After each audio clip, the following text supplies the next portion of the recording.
জীবনে তিনটি বিষয় আছে, তিনটি বস্তু আছে, তারা যেন আপনাকে কখনো বশে না করে নিতে পারে। প্রথম হলো ধন। ধন যতক্ষণ আপনি ব্যবহার করতে থাকেন, যতক্ষণ তা আপনার কাজে আসছে, ততক্ষণ ঠিক আছে, এই ধন আপনার কাছে অমৃত। কিন্তু যখন এই ধন আপনাকে ব্যবহার করতে শুরু করে, বুঝে যাবেন যে আপনার পতনের সময় শুরু হয়েছে। দ্বিতীয় বিষয়, ফেলে আসা অতীত। যাই করুন, আপনি অতীত পাল্টাতে পারবেন না, আর এই সত্যিটা আপনিও জানেন।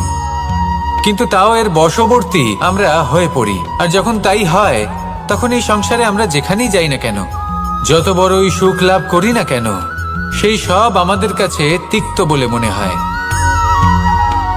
তৃতীয় বিষয়, আপনার আশেপাশের মানুষ ভিন্ন ভিন্ন ধরনের মানুষ হয়, যাদের চিন্তা ভাবনা এবং দৃষ্টিভঙ্গি ভিন্ন ভিন্ন প্রকারের। যদি এদের বশবর্তী আপনি হয়ে পড়েন, তাহলে কেউ বলবে এটা করো, এটা ভালো।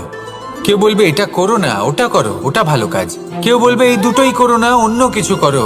এই কথাগুলিতে আপনি এতটাই জড়িয়ে পড়বেন যে আপনি লক্ষ্যভ্রষ্ট হয়ে পড়বেন। তাই এই তিন বিষয় থেকে সাবধানে থাকবেন। যদি কোনো কিছু বশ করতে হয়, তাহলে আপনাকে বশ করতে হবে আপনার আজকে, নিজের বর্তমানকে। এটা খুব প্রয়োজনীয়। এটা ভাববেন যে এই সময়ের সদ্ব্যবহার আমি কিভাবে করব, সময়কে শাসন কিভাবে করব, ওই কর্ম কিভাবে করব যাতে ভবিষ্যতে কখনো আমার আফসোস না হয়, বরং এই সংসার আমাকে নিয়ে গর্ব করবে, সেই কর্ম করুন। আর যখন আপনি এটা শিখে নেবেন, তখন আপনি নিজেই নিজেকে প্রকৃত অর্থে ভাগ্যশালী করে তুলবেন।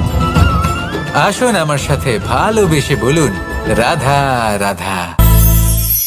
মানুষ যখন এই সংসারে প্রবেশ করে, অর্থাৎ জন্মগ্রহণ করে, তখন নিশ্চিন্তে থাকে, আনন্দে থাকে। কিন্তু যেই মাত্র তার মধ্যে বোধশক্তি আসে, তখন সে চিন্তা করতে শুরু করে। চিন্তা ভবিষ্যতের, সেই সমস্ত বিষয় নিয়ে চিন্তা করে যা ওর হাতে নেই। তারপর বড় হয়, বিবাহ সম্পন্ন হয়, গৃহস্থ জীবন যাপন করে, তারপর আবার চিন্তায় মগ্ন হয়ে যায়। ভাবে এই যে আমার পরিবার, আমি কি ঠিকমতো তার খেয়াল রাখতে পারছি? কাল যখন আমি এই সংসার থেকে চলে যাব, তখন আমার এই পরিবারের দেখাশোনা কে করবে? শেষ পর্যন্ত এই পরিবার তো আমারই উত্তরদায়িত্ব। যাক, আপনাকে একটা প্রশ্ন করি। এই সংসারে আসার পূর্বে আপনি কি এই প্রশ্ন করেছিলেন, এটা ভেবেছিলেন যে আমাকে ছাড়া এই সংসার কিভাবে চলবে? করেননি, তাই তো? তাই আপনার এটা নিয়ে দুশ্চিন্তা করার প্রয়োজন নেই যে আপনি যখন এই সংসার ত্যাগ করে চলে যাবেন তখন কি হবে। আপনি যখন ছিলেন না, তখনও এই সংসার চলছিল। আপনি যখন এই সংসার ত্যাগ করবেন, তখনও এই সংসার চলতে থাকবে। যদি কোনো বিষয়ের প্রভাব থাকে, তা হলো আপনার আজকের তথা বর্তমানের কর্ম। অর্থাৎ আজ আপনি কি করছেন, কার জন্য মঙ্গল করছেন, কাকে প্রেরণা দিচ্ছেন, কাকে সাহায্য করছেন, কোন উদাহরণ প্রস্তুত করছেন। আপনি এই সংসারে যে ছবি অঙ্কন করবেন, সংসার সেটাই মনে রাখবে। তাহলে শুধু সৎকর্ম করুন, মঙ্গল করতে থাকুন, আর আমার সাথে ভালোবেসে বলুন, রাধা রাধা। আমরা চাই বা না চাই, আমরা সবসময় নয় কোনো না কোনো লক্ষ্যের দিকে এগিয়ে চলেছি, বা কোনো না কোনো যুদ্ধ করেই চলেছি। যেমন যে যুদ্ধ মনের মধ্যে চলছে, সেগুলো হলো অন্তর্মনের যুদ্ধ। যেমন পরিবার প্রতিপালনের যুদ্ধ, কর্তব্য পালনের যুদ্ধ, কোনো প্রিয়জনকে না হারানোর যুদ্ধ। এসব যুদ্ধ মনের মধ্যে চলে, এবং সেদিক থেকে দেখতে গেলে আমরা হলাম এই সংসারের সব থেকে বড় যোদ্ধা, তাই না? কিন্তু এই সব যুদ্ধে যদি আপনি জয়ী হতে চান, তাহলে তিনটি বিষয় আপনাকে মাথায় রাখতে হবে। প্রথম হলো, সেই ব্যক্তি যিনি এই যুদ্ধে পরাজিত হয়েছেন, তাকে নিজের থেকে দূরে করে দেবেন না, বরং আপনি তার কাছে যান, তার সাথে কথা বলুন, কথাবার্তা চালান, আলোচনা করুন, তার থেকে পরামর্শ নিন এবং বুঝতে চেষ্টা করুন উনি কি ভুল করেছিলেন, এবং সেই ভুল নিজের জীবনে করবেন না। দ্বিতীয়, সেই ব্যক্তি যিনি এই যুদ্ধে জয়লাভ করেছেন, তার অভিজ্ঞতা থেকে শিখুন। তিনি কি কি পদক্ষেপ নিয়েছেন, কিভাবে তিনি প্রারব্ধের গতিপথ বদলে দিয়েছেন, কোথায় বুদ্ধি প্রয়োগ করেছেন আর কোথায় বল প্রয়োগ করেছেন, এই সব কিছু তার থেকে শিখুন। এবং তৃতীয়, আপনার নিজের বিবেক। তার কোনটা উচিত বোধ হচ্ছে, কোনটা অনুচিত বোধ হচ্ছে, সেটা বুঝে নিন। যদি এই তিনটি বিষয় আপনি বুঝতে পারেন, তাহলে ধরে নিন যে আপনি সাফল্যের পথে অগ্রসর হয়ে চলেছেন। আসুন আমার সাথে ভালোবেসে বলুন, রাধা রাধা। মানুষের জীবন হলো তার যাত্রা, এবং প্রত্যেকের জীবনযাত্রার লক্ষ্য হলো আলাদা। এবার মনের মধ্যে এই প্রশ্ন জাগতেই পারে যে এই জীবনের লক্ষ্যটা গুরুত্বপূর্ণ নাকি যাত্রাটা। এবং এই ভাবনায় আমরা কোথাও না কোথাও সব থেকে গুরুত্বপূর্ণ বিষয়ে ভুলে যাই যে সব থেকে গুরুত্বপূর্ণ ব্যক্তিত্ব হলো আমাদের সাথী, আমাদের সহযাত্রী, যার সাথে আমরা এই যাত্রাপথ সুনিশ্চিত করি। এটা খুব গুরুত্বপূর্ণ। আপনি নিজেই দেখুন, মেঘ থেকে বৃষ্টি ঝরে পড়ে। তার লক্ষ্য হলো ধরিত্রী, তার যাত্রাপথ হলো সেই বায়ুমণ্ডল। কিন্তু ও কোন সাথী নির্বাচন করছে তার উপর কত কিছু নির্ভর করে। যদি সাথী হিসেবে ঝিনুককে খুঁজে পায় আর ওই ঝিনুকের ওপরে গিয়ে পড়ে, তাহলে মুক্তয়ে পরিণত হয়। তখন লক্ষ্য কি হয়ে থাকে? ঈশ্বরের আভূষণ। সেখানেই যদি এই জলের ফোঁটা কোনো সাপের সঙ্গ পায়, কোনো সাপের মুখে গিয়ে পড়ে, তাহলে তা পরিণত হয় বিষে। আর তখন লক্ষ্য কি হয়? কারোর প্রাণ হরণ করা। এই উদাহরণ স্থির করে যে আমাদের জীবনে সাথীর নির্বাচন হলো অত্যন্ত আবশ্যক এবং অত্যন্ত গুরুত্বপূর্ণ বিষয়। কারণ সাথীর প্রভাব শুধু যে আপনার পথে পড়বে তা নয়, আপনার লক্ষ্যের ওপরও পড়বে। কখনো কখনো কেউ আপনার লক্ষ্য বদলে দেবে, কখনো উচিতভাবে, কখনো অনুচিতভাবে। সেটা আপনার নির্বাচনের উপর নির্ভর করছে। তাহলে একজন শ্রেষ্ঠ সাথী নির্বাচন করুন আর আমার সাথে ভালোবেসে বলুন, রাধা রাধা। মানুষ বর্তমানে নিজের জীবন অতিবাহিত করেন, কিন্তু তার জীবনে অতীতকাল এবং ভবিষ্যৎকাল এই দুটোরই সমান গুরুত্ব রয়েছে। অতীতকাল অতিবাহিত হয়ে গেছে এবং সেটা জীবিত থাকে আমাদের স্মৃতি হিসেবে, এবং ভবিষ্যৎ হলো সেটাই যেটা আমরা শুধুমাত্র কল্পনাই করতে পারি। এবার অতীতের কিছু স্মৃতি এমন থাকে যা আমাদের কাছে আনন্দময় হয় না, তা কটু হয়, দুঃখজনক হয়, যন্ত্রণাদায়ক হয়। আমরা যা কিছুই করি তা বদলে ফেলতে পারবো না, কিন্তু ভবিষ্যৎকাল সেটা আমরা রচনা অবশ্যই করতে পারি, যদি আজ আমরা শ্রেষ্ঠ কর্ম করি। যদি আজকের এই দিনটা আমরা আনন্দের সাথে অতিবাহিত করি, সুখের সাথে অতিবাহিত করি, এক একটা মুহূর্ত আমরা আনন্দ এবং ভালোবাসার সাথে অতিবাহিত করি, আপনার আজকের এই কর্ম আপনার ভবিষ্যৎ নির্ধারণ করবে। আজ আপনি যেভাবে জীবন কাটাবেন তা ভবিষ্যতে গিয়ে অতীতকালে পরিণত হবে। আর তখন আপনি এমন স্মৃতি খুঁজে পাবেন যেখানে আপনি প্রত্যেকটি মুহূর্ত প্রেম এবং আনন্দের সাথে অতিবাহিত করেছেন, এবং সেই স্মৃতি মধুর হবে। তাহলে আজ শ্রেষ্ঠ এবং উচিত কর্ম করুন। আপনি নিশ্চিত রূপে একটি উজ্জ্বল, শুদ্ধ, পবিত্র এবং আনন্দময় ভবিষ্যৎ লাভ করবেন। আসুন আমার সাথে ভালোবেসে বলুন, রাধা রাধা। প্রত্যেক মানুষ নিজের জীবনে হীরক তথা হিরে এবং দর্পণ এই দুই দেখেছেন। এই দুই হলো সাদা, এবং এরা দুজনেই আলোর প্রতিফলন ঘটায় এবং এরা দুজনেই উজ্জ্বল হয়ে ওঠে।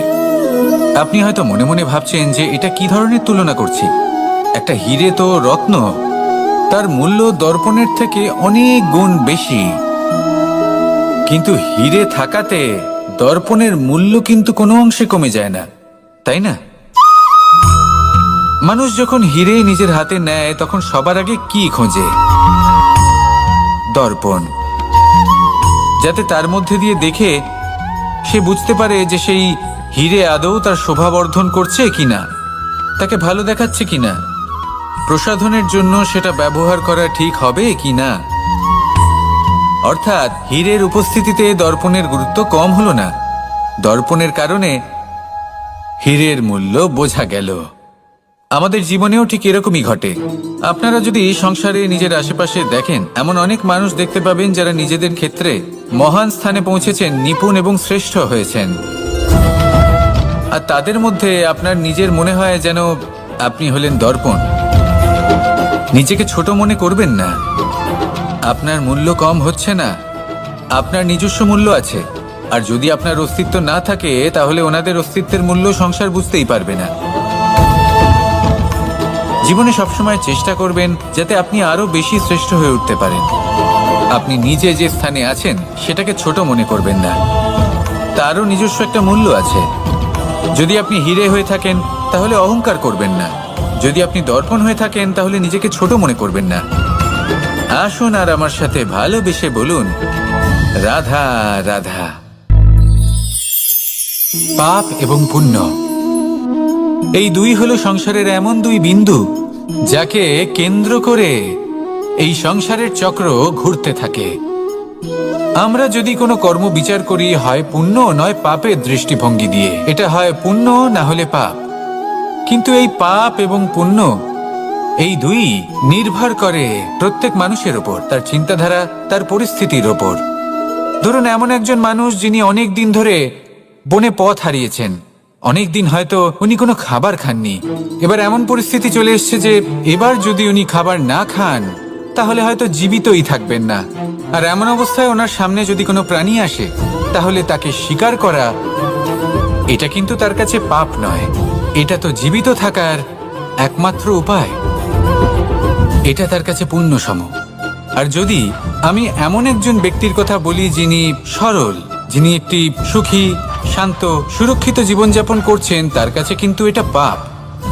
এইরকমই এই সংসারে ভিন্ন ভিন্ন পরিভাষা আছে পাপ এবং পুণ্যের।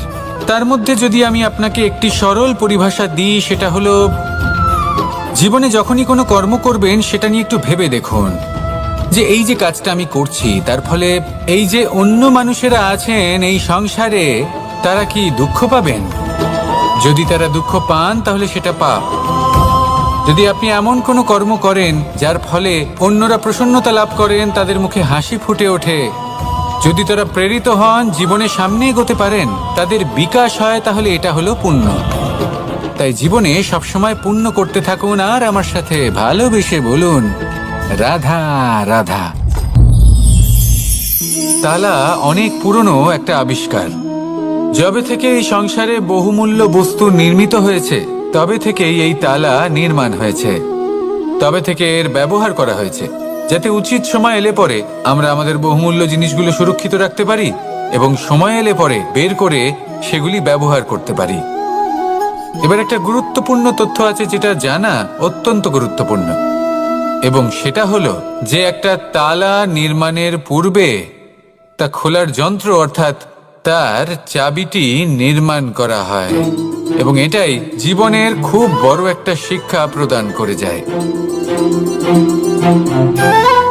আমাদের জীবনে যখনই কোনো সমস্যা আসে তখন ভয়ভীত হওয়ার কোনো দরকার নেই, কারণ এই প্রকৃতি, এই ঈশ্বর এই সমস্যার সমাধান তথা এর চাবি আগে থেকেই নির্মাণ করে রেখে দিয়েছেন। শুধু দরকার হলো সেই সমস্যার ঊর্ধ্বে উঠে সেই সমাধান খুঁজে বের করা। মানুষ অনেক সময় সমস্যা দেখে ভীত হয়ে পড়েন, চিন্তিত হয়ে পড়েন, নিজের বিবেক হারিয়ে ফেলেন। আপনার শুধু এই মনকে শান্ত করা প্রয়োজন। এই শান্ত মনের সাথে এই সমস্যার নিবারণ খুঁজে নিতে হবে। তাই সমস্যা যতই তীব্র হোক না কেন, ভয় পাওয়ার কোনো প্রয়োজন নেই। পরম শান্ত মনে সমাধান খুঁজে বের করুন। আসুন আমার সাথে ভালোবেসে বলুন, রাধা রাধা। এ হলো রামায়ণের সময়কালের কথা। সেতু নির্মাণ করার কাজ চলছিল। সমস্ত বানর সেনা এই কাজে নিযুক্ত হয়েছিলেন।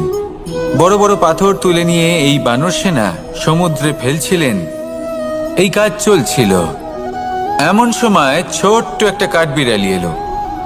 ছোট ছোট মাটির ডেলা হাতে নিয়ে সাগরের কাছে যাচ্ছিল আর বড় বড় পাথরের পাশে রেখে দিচ্ছিল, যথাসম্ভব সেখানে রেখে আসছিল।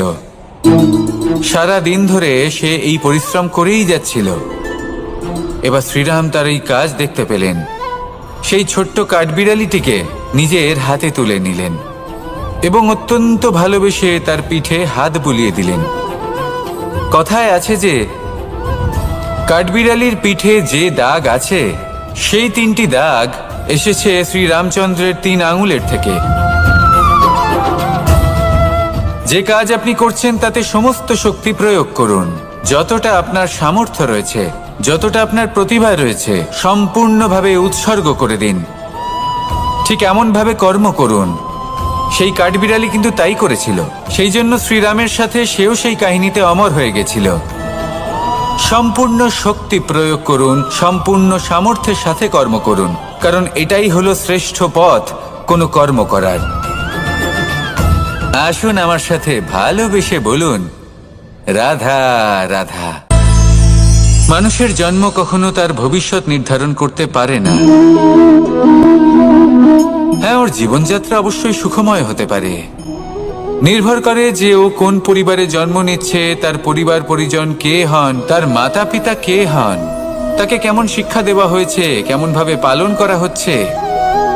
সে কিন্তু কুপাত্রও হতে পারে, আবার সুপাত্রও হতে পারে। কিন্তু সে চলে যাওয়ার পর এই সংসার তাকে মনে রাখবে নাকি না? আর যদি মনেও রাখে, তাহলে কিভাবে মনে রাখবে সেটা নির্ভর করছে তার কর্ম এবং তার নির্বাচনের উপর। ঠিক যেমন বর্ষার এই জলের ফোঁটা যখন মেঘ থেকে ঝরে পড়ে, তখন তার এই নির্বাচন হলো গুরুত্বপূর্ণ, কারণ তার নির্বাচন তার উপর নির্ভর করছে তার ভবিষ্যৎ কেমন হবে। ঝিনুকের মুখে পড়লে মুক্ত হয়ে ওঠে, সাপের মুখে পড়লে বিষ, আর যদি কোনো পাতায় পড়ে তাহলে শিশিরে পরিণত হয়। তাহলে কর্ম এবং নির্বাচন দুটি জীবনে গুরুত্বপূর্ণ। এদের বিষয় বিশেষ যত্ন নেবেন এবং আমার সাথে ভালোবেসে বলবেন, রাধা রাধা। কখনো কখনো আমাদের জীবনে দুঃখ আসে এবং তার কারণ হলো সন্দেহ। মানুষ আমাদের উপর সন্দেহ করে, আমাদের কর্ম নিয়ে, আমাদের মানসিকতা নিয়ে, আমাদের কথা নিয়ে, আমাদের চরিত্র নিয়ে। কখনো কখনো আমরা শুভ উদ্দেশ্য নিয়ে কারোর মঙ্গল কামনা করি, তার জন্য কোনো ভালো কর্ম করি, এবং সেই ব্যক্তি আমাদের বন্ধুত্ব নিয়েই, আমাদের সম্পর্ক নিয়ে, আমাদের সততা নিয়ে প্রশ্ন করতে থাকে, আমাদের সন্দেহ করে। তখন আমাদের দুঃখ হয়, কিন্তু এটা হওয়া উচিত নয়। কারণ যখনই কোনো ব্যক্তি আপনাকে সন্দেহ করছে, তাতে আপনারই মূল্য বৃদ্ধি পাচ্ছে। এবার আপনি বলবেন, এ কি করে সম্ভব হতে পারে? একটা কথা বলুন, আপনি কখনো শুনেছেন যে কয়লার শুদ্ধতার পরিমাপ করা হচ্ছে? শোনেননি, কারণ এমনটা কখনো হয়ই না। শুদ্ধতার পরখ শুধুমাত্র সোনার ক্ষেত্রে করা হয়। শুধুই তার শুদ্ধতা নিয়ে সন্দেহ প্রকাশ করা হয়। এই সোনাকে পরখ করা হয়, আর যখন এই সোনা এই পরীক্ষায় উত্তীর্ণ হয়, তখন সেই সোনা কতটা মূল্যবান সেটা সংসার জানতে পারে। সেই রকমই এই সংসার আপনাকেও পরখ করবে। যখন আপনি এই পরীক্ষায় উত্তীর্ণ হবেন, তখন আপনার মূল্য কতটা অধিক সেটা এই সংসারও জানতে পারবে। সেই জন্য যখনই কেউ আপনার উপর সন্দেহ করবে, দুঃখ পাবেন না। শুধু এই কথাটার খেয়াল রাখবেন, আপনি কি উচিত পথে চলেছেন, উচিত কর্ম করছেন। সকলের প্রতি আপনার মনে যেন সদ্ভাবনা থাকে। এবং হ্যাঁ, আপনি যেন আমার সাথে ভালোবেসে বলেন, রাধা রাধা। আমরা সবাই সূর্যকে সম্মান করি, ওনাকে শ্রদ্ধা করি, ওনাকে পুজো করি। এই সূর্য আমাদের শক্তি প্রদান করেন, প্রকাশ প্রদান করেন। কখনো কখনো উষ্ণতা এতটাই বাড়িয়ে তোলেন, এতটাই তপ্ত করে তোলেন, আমাদের একথা মনে হয় যে আমাদের এই শরীর জ্বলে যাচ্ছে। তখনও আমরা বিরোধিতা করি না, তাকে কটু কথা শোনাই না। আমরা সসম্মানে তা গ্রহণ করি। কেন কেন করি?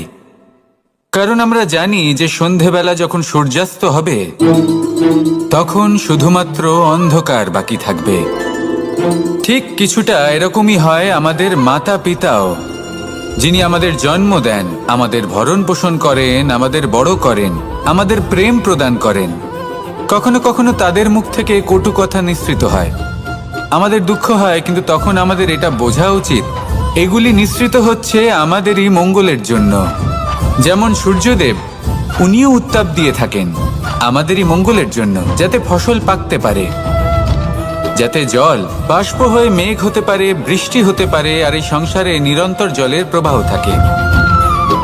আমাদের মাতা পিতা, তাদের কঠোর আচরণ, তাদের কঠোর অনুশাসনের পেছনে লুকিয়ে থাকে ওনাদের ভালোবাসা। আমাদের তা বুঝতে হবে, সসম্মানে ওনাদের গ্রহণ করতে হবে।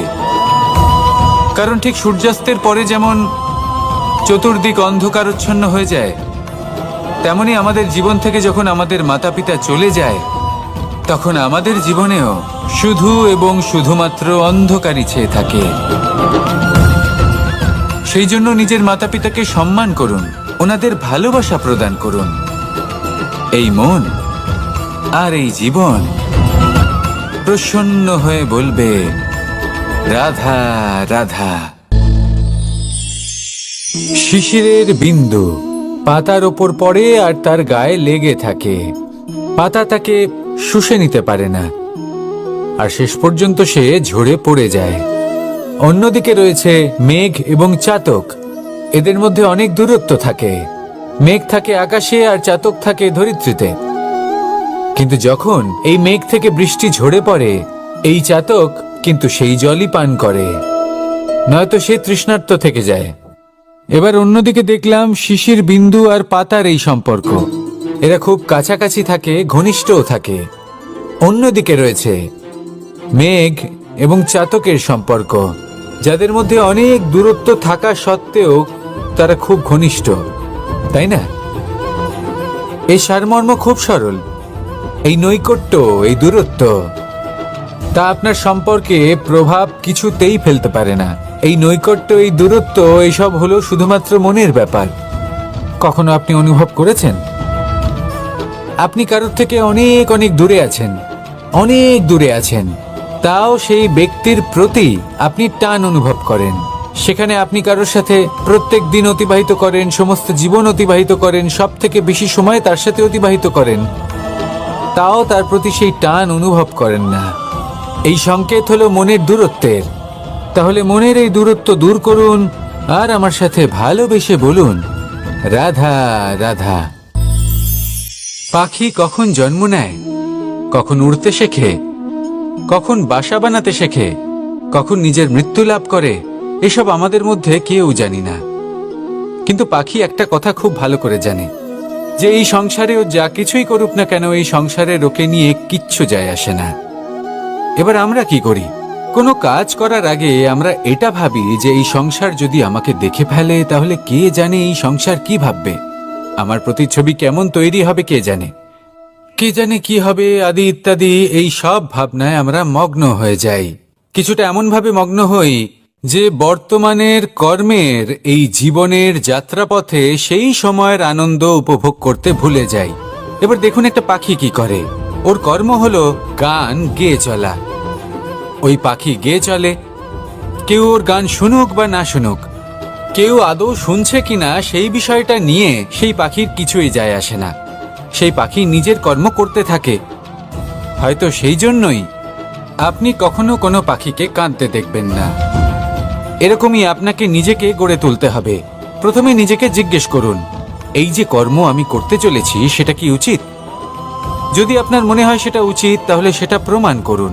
এটা ভাববেন না যে এই সংসার কি ভাববে। আসুন আর আমার সাথে ভালোবেসে বলুন, রাধা রাধা। আজ আমি আপনাকে একটা ছোট্ট কাহিনী শোনাবো। এটা কোনো এক সময়ের কথা।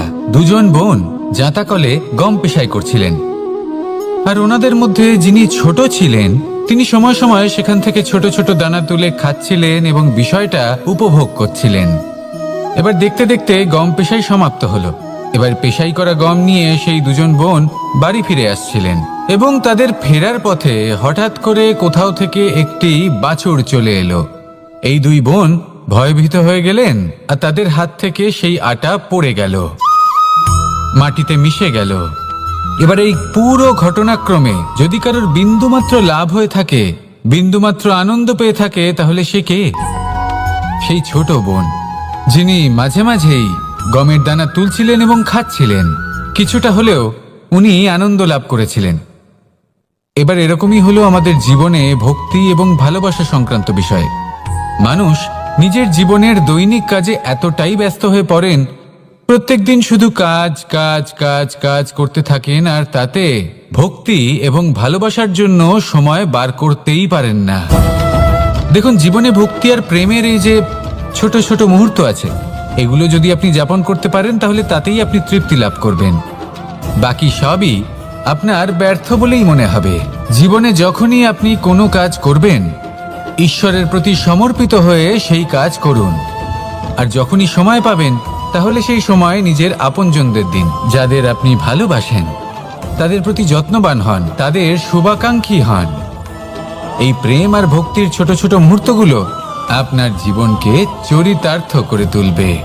আসুন আমার সাথে ভালোবেসে বলুন, রাধা রাধা। জীবনে তিনটি বিষয় আছে, তিনটি বস্তু আছে, তারা যেন আপনাকে কখনো বশে না করে নিতে পারে। প্রথম হলো ধন। ধন যতক্ষণ আপনি ব্যবহার করতে থাকেন, যতক্ষণ তা আপনার কাজে আসছে, ততক্ষণ ঠিক আছে, এই ধন আপনার কাছে অমৃত। কিন্তু যখন এই ধন আপনাকে ব্যবহার করতে শুরু করে, বুঝে যাবেন যে আপনার পতনের সময় শুরু হয়েছে। দ্বিতীয় বিষয়, ফেলে আসা অতীত। যাই করুন, আপনি অতীত পাল্টাতে পারবেন না, আর এই সত্যিটা আপনিও জানেন। কিন্তু তাও এর বশবর্তী আমরা হয়ে পড়ি। আর যখন তাই হয়, তখন এই সংসারে আমরা যেখানেই যাই না কেন, যত বড়ই সুখ লাভ করি না কেন, সেই সব আমাদের কাছে তিক্ত বলে মনে হয়। তৃতীয় বিষয়, আপনার আশেপাশের মানুষ ভিন্ন ভিন্ন ধরনের মানুষ হয়, যাদের চিন্তা ভাবনা এবং দৃষ্টিভঙ্গি ভিন্ন ভিন্ন প্রকারের। যদি এদের বশবর্তী আপনি হয়ে পড়েন, তাহলে কেউ বলবে এটা করো, এটা ভালো। কেউ বলবে এটা করো না, ওটা করো, ওটা ভালো কাজ। কেউ বলবে এই দুটোই করো না, অন্য কিছু করো। এই কথাগুলিতে আপনি এতটাই জড়িয়ে পড়বেন যে আপনি লক্ষ্যভ্রষ্ট হয়ে পড়বেন। তাই এই তিন বিষয় থেকে সাবধানে থাকবেন। যদি কোনো কিছু বশ করতে হয়, তাহলে আপনাকে বশ করতে হবে আপনার আজকে, নিজের বর্তমানকে। এটা খুব প্রয়োজনীয়। এটা ভাববেন যে এই সময়ের সদ্ব্যবহার আমি কিভাবে করব, সময়কে শাসন কিভাবে করব, ওই কর্ম কিভাবে করব যাতে ভবিষ্যতে কখনো আমার আফসোস না হয়, বরং এই সংসার আমাকে নিয়ে গর্ব করবে, সেই কর্ম করুন। আর যখন আপনি এটা শিখে নেবেন, তখন আপনি নিজেই নিজেকে প্রকৃত অর্থে ভাগ্যশালী করে তুলবেন। আসুন আমার সাথে ভালোবেসে বলুন, রাধা রাধা। মানুষ যখন এই সংসারে প্রবেশ করে, অর্থাৎ জন্মগ্রহণ করে, তখন নিশ্চিন্তে থাকে, আনন্দে থাকে। কিন্তু যেইমাত্র তার মধ্যে বোধশক্তি আসে, তখন সে চিন্তা করতে শুরু করে। চিন্তা ভবিষ্যতের, সেই সমস্ত বিষয় নিয়ে চিন্তা করে যা ওর হাতে নেই। তারপর বড় হয়, বিবাহ সম্পন্ন হয়, গৃহস্থ জীবন যাপন করে, তারপর আবার চিন্তায় মগ্ন হয়ে যায়। ভাবে এই যে আমার পরিবার, আমি কি ঠিকমতো তার খেয়াল রাখতে পারছি? কাল যখন আমি এই সংসার থেকে চলে যাব, তখন আমার এই পরিবারের দেখাশোনা কে করবে? শেষ পর্যন্ত এই পরিবার তো আমারই উত্তরদায়িত্ব। যাক, আপনাকে একটা প্রশ্ন করি। এই সংসারে আসার পূর্বে আপনি কি এই প্রশ্ন করেছিলেন, এটা ভেবেছিলেন যে আমাকে ছাড়া এই সংসার কিভাবে চলবে? করেননি, তাই তো? তাই আপনার এটা নিয়ে দুশ্চিন্তা করার প্রয়োজন নেই যে আপনি যখন এই সংসার ত্যাগ করে চলে যাবেন তখন কি হবে। আপনি যখন ছিলেন না, তখনও এই সংসার চলছিল। আপনি যখন এই সংসার ত্যাগ করবেন, তখনও এই সংসার চলতে থাকবে। যদি কোনো বিষয়ের প্রভাব থাকে, তা হলো আপনার আজকের তথা বর্তমানের কর্ম। অর্থাৎ আজ আপনি কি করছেন, কার জন্য মঙ্গল করছেন, কাকে প্রেরণা দিচ্ছেন, কাকে সাহায্য করছেন, কোন উদাহরণ প্রস্তুত করছেন। আপনি এই সংসারে যে ছবি অঙ্কন করবেন, সংসার সেটাই মনে রাখবে। তাহলে শুধু সৎকর্ম করুন, মঙ্গল করতে থাকুন, আর আমার সাথে ভালোবেসে বলুন, রাধা রাধা। আমরা চাই বা না চাই, আমরা সবসময় নয় কোনো না কোনো লক্ষ্যের দিকে এগিয়ে চলেছি, বা কোনো না কোনো যুদ্ধ করেই চলেছি। যেমন যে যুদ্ধ মনের মধ্যে চলছে, সেগুলো হলো অন্তর্মনের যুদ্ধ। যেমন পরিবার প্রতিপালনের যুদ্ধ, কর্তব্য পালনের যুদ্ধ, কোনো প্রিয়জনকে না হারানোর যুদ্ধ, এসব যুদ্ধ মনের মধ্যে চলে এবং সেদিক থেকে দেখতে গেলে আমরা হলাম এই সংসারের সব থেকে বড় যোদ্ধা, তাই না? কিন্তু এই সব যুদ্ধে যদি আপনি জয়ী হতে চান তাহলে 3টি বিষয় আপনাকে মাথায় রাখতে হবে। প্রথম হলো, সেই ব্যক্তি যিনি এই যুদ্ধে পরাজিত হয়েছেন তাকে নিজের থেকে দূরে করে দেবেন না, বরং আপনি তার কাছে যান, তার সাথে কথা বলুন, কথাবার্তা চালান, আলোচনা করুন, তার থেকে পরামর্শ নিন এবং বুঝতে চেষ্টা করুন উনি কি ভুল করেছিলেন এবং সেই ভুল নিজের জীবনে করবেন না। দ্বিতীয়, সেই ব্যক্তি যিনি এই যুদ্ধে জয়লাভ করেছেন তার অভিজ্ঞতা থেকে শিখুন।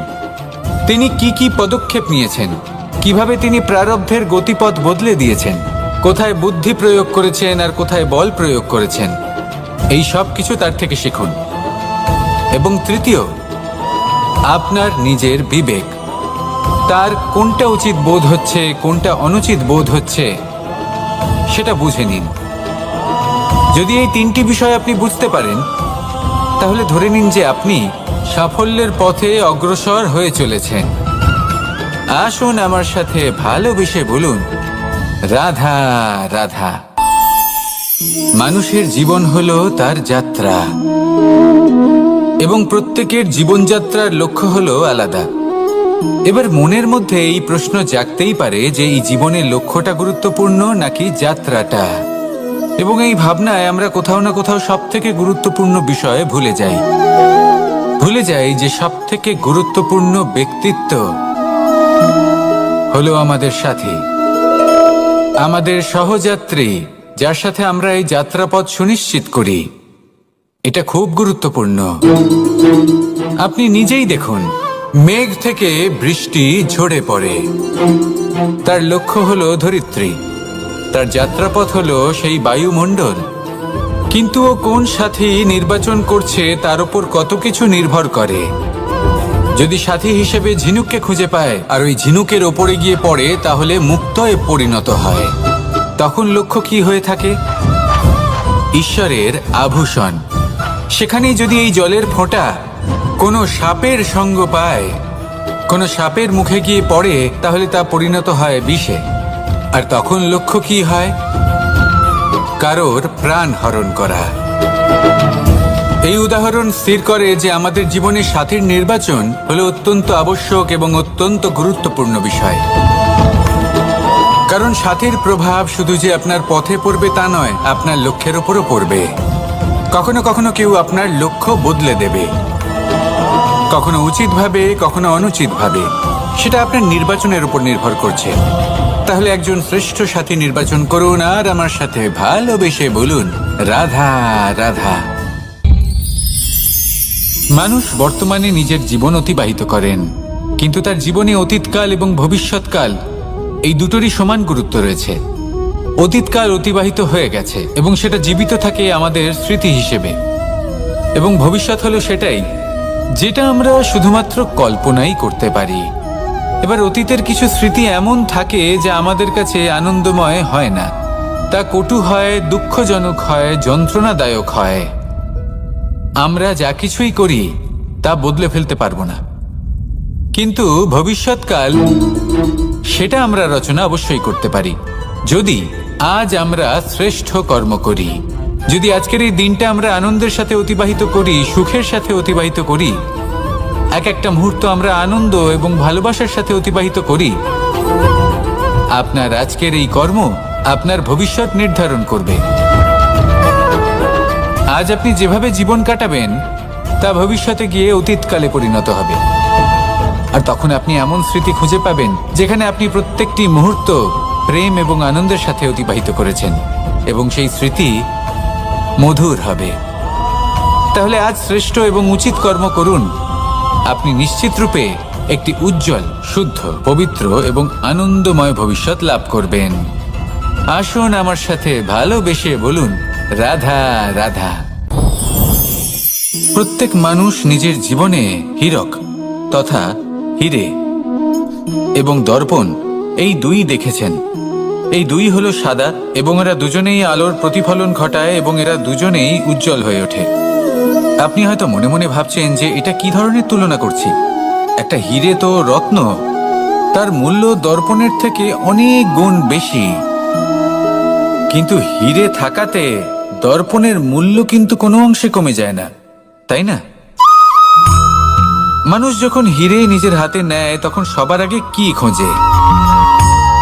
দর্পণ, যাতে তার মধ্যে দিয়ে দেখে সে বুঝতে পারে যে সেই হিরে আদৌ তার শোভাবর্ধন করছে কিনা, তাকে ভালো দেখাচ্ছে কিনা, প্রসাধনের জন্য সেটা ব্যবহার করা ঠিক হবে কিনা। অর্থাৎ হীরের উপস্থিতিতে দর্পণের গুরুত্ব কম হলো না, দর্পণের কারণে হীরের মূল্য বোঝা গেল। আমাদের জীবনেও ঠিক এরকমই ঘটে। আপনারা যদি সংসারে নিজের আশেপাশে দেখেন, এমন অনেক মানুষ দেখতে পাবেন যারা নিজেদের ক্ষেত্রে মহান স্থানে পৌঁছেছেন, নিপুণ এবং শ্রেষ্ঠ হয়েছেন। আর তাদের মধ্যে আপনার নিজের মনে হয় যেন আপনি হলেন দর্পণ। নিজেকে ছোট মনে করবেন না। আপনার মূল্য কম হচ্ছে না, আপনার নিজস্ব মূল্য আছে। আর যদি আপনার অস্তিত্ব না থাকে তাহলে ওনাদের অস্তিত্বের মূল্য সংসার বুঝতেই পারবে না। জীবনে সবসময় চেষ্টা করবেন যাতে আপনি আরো বেশি শ্রেষ্ঠ হয়ে উঠতে পারেন। আপনি নিজে যে স্থানে আছেন সেটাকে ছোট মনে করবেন না, তারও নিজস্ব একটা মূল্য আছে। যদি আপনি হিরে হয়ে থাকেন তাহলে অহংকার করবেন না, যদি আপনি দর্পণ হয়ে থাকেন তাহলে নিজেকে ছোট মনে করবেন না। আসুন আর আমার সাথে ভালোবেসে বলুন, রাধা রাধা। পাপ এবং পুণ্য, এই দুই হলো সংসারের এমন দুই বিন্দু যাকে কেন্দ্র করে এই সংসারের চক্র ঘুরতে থাকে। আমরা যদি কোনো কর্ম বিচার করি, হয় পুণ্য নয় পাপের দৃষ্টিভঙ্গি দিয়ে, এটা হয় পুণ্য না হলে পাপ। কিন্তু এই পাপ এবং পুণ্য এই দুই নির্ভর করে প্রত্যেক মানুষের ওপর, তার চিন্তাধারা, তার পরিস্থিতির ওপর। ধরুন এমন একজন মানুষ যিনি অনেক দিন ধরে বনে পথ হারিয়েছেন, অনেক দিন হয়তো উনি কোনো খাবার খাননি। এবার এমন পরিস্থিতি চলে এসছে যে এবার যদি উনি খাবার না খান তাহলে হয়তো জীবিতই থাকবেন না। আর এমন অবস্থায় ওনার সামনে যদি কোনো প্রাণী আসে তাহলে তাকে শিকার করা, এটা কিন্তু তার কাছে পাপ নয়, এটা তো জীবিত থাকার একমাত্র উপায়। এটা তার কাছে পুণ্য সম। আর যদি আমি এমন একজন ব্যক্তির কথা বলি যিনি সরল, যিনি একটি সুখী, শান্ত, সুরক্ষিত জীবনযাপন করছেন, তার কাছে কিন্তু এটা পাপ। এইরকমই এই সংসারে ভিন্ন ভিন্ন পরিভাষা আছে পাপ এবং পুণ্যের। তার মধ্যে যদি আমি আপনাকে একটি সরল পরিভাষা দিই, সেটা হলো, জীবনে যখনই কোনো কর্ম করবেন সেটা নিয়ে একটু ভেবে দেখুন যে এই যে কাজটা আমি করছি তার ফলে এই যে অন্য মানুষেরা আছেন এই সংসারে, তারা কি দুঃখ পাবেন? যদি তারা দুঃখ পান তাহলে সেটা পাপ। যদি আপনি এমন কোনো কর্ম করেন যার ফলে অন্যরা প্রসন্নতা লাভ করেন, তাদের মুখে হাসি ফুটে ওঠে, যদি তারা প্রেরিত হন, জীবনে সামনে এগোতে পারেন, তাদের বিকাশ হয়, তাহলে এটা হলো পুণ্য। তাই জীবনে সবসময় পুণ্য করতে থাকুন আর আমার সাথে ভালোবেসে বলুন, রাধা রাধা। তালা অনেক পুরনো একটা আবিষ্কার। যবে থেকে এই সংসারে বহুমূল্য বস্তু নির্মিত হয়েছে তবে থেকেই এই তালা নির্মাণ হয়েছে, তবে থেকে এর ব্যবহার করা হয়েছে, যাতে উচিত সময় এলে পরে আমরা আমাদের বহুমূল্য জিনিসগুলো সুরক্ষিত রাখতে পারি এবং সময় এলে পরে বের করে সেগুলি ব্যবহার করতে পারি। এবার একটা গুরুত্বপূর্ণ তথ্য আছে যেটা জানা অত্যন্ত গুরুত্বপূর্ণ, এবং সেটা হলো যে একটা তালা নির্মাণের পূর্বে তা খোলার যন্ত্র অর্থাৎ তার চাবিটি নির্মাণ করা হয়, এবং এটাই জীবনের খুব বড় একটা শিক্ষা প্রদান করে যায়। আমাদের জীবনে যখনই কোনো সমস্যা আসে তখন ভয়ভীত হওয়ার কোনো দরকার নেই, কারণ এই প্রকৃতি, এই ঈশ্বর এই সমস্যার সমাধান তথা এর চাবি আগে থেকেই নির্মাণ করে রেখে দিয়েছেন। শুধু দরকার হলো সেই সমস্যার ঊর্ধ্বে উঠে সেই সমাধান খুঁজে বের করা। মানুষ অনেক সময় সমস্যা দেখে ভীত হয়ে পড়েন, চিন্তিত হয়ে পড়েন, নিজের বিবেক হারিয়ে ফেলেন।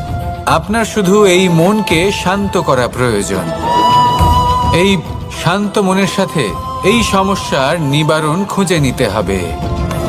তাই সমস্যা যতই তীব্র হোক না কেন, ভয় পাওয়ার কোনো প্রয়োজন নেই। পরম শান্ত মনে সমাধান খুঁজে বের করুন। আসুন আমার সাথে ভালোবেসে বলুন রাধা রাধা।